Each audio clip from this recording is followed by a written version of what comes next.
Good morning everyone! Ayan, ito na naman po ang inyong talakerang Bicolana, Charlotte Ann Ortiz Yater. Ayan, nagkakape na ako at hindi naman talaga ako kumakain ng rice. Diet. Hindi ako diet. Hindi lang talaga ako kumakain ng rice kasi kapag kumakain ako ng rice at kahit konting rice, as in parang kumukulo-kulo na yung tiyan ko. Hindi ko alam kung ano na nangyayari sa akin.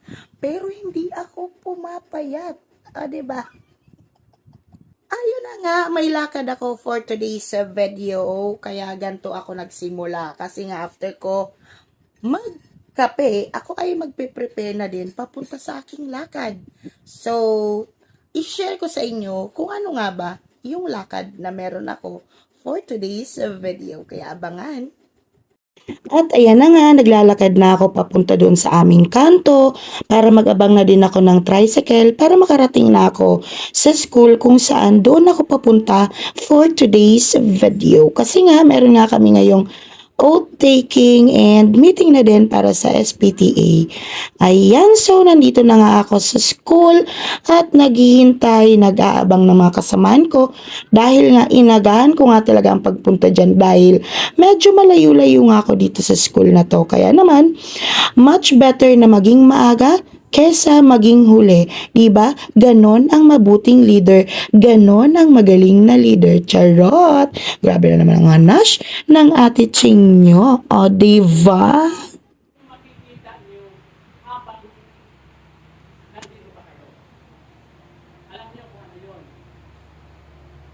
Yan nga pala ang aming assistant principal na si Sir LP. Ayan, hindi ko na na-videohan yung aming outtaking kasi nga wala namang maghahawak ng aking cellphone.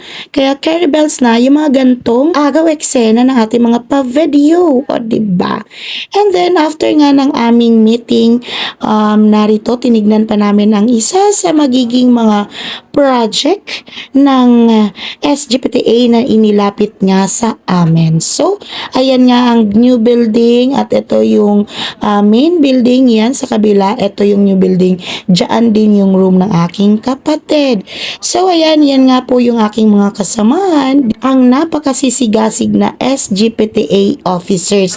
Nakaka-oath pa lang pero ayun na nga, on the go na para magbigay serbisyo sa ating paaralan. Diba? Ako, tamang pa-cute-cute lang. Charot. So, ayun na nga, i-share ko lang sa inyo kung saan nga ba ako nanggaling for today's video para naman kahit papano makapag-update ako sa inyo. Ayan guys, pauwi na ako.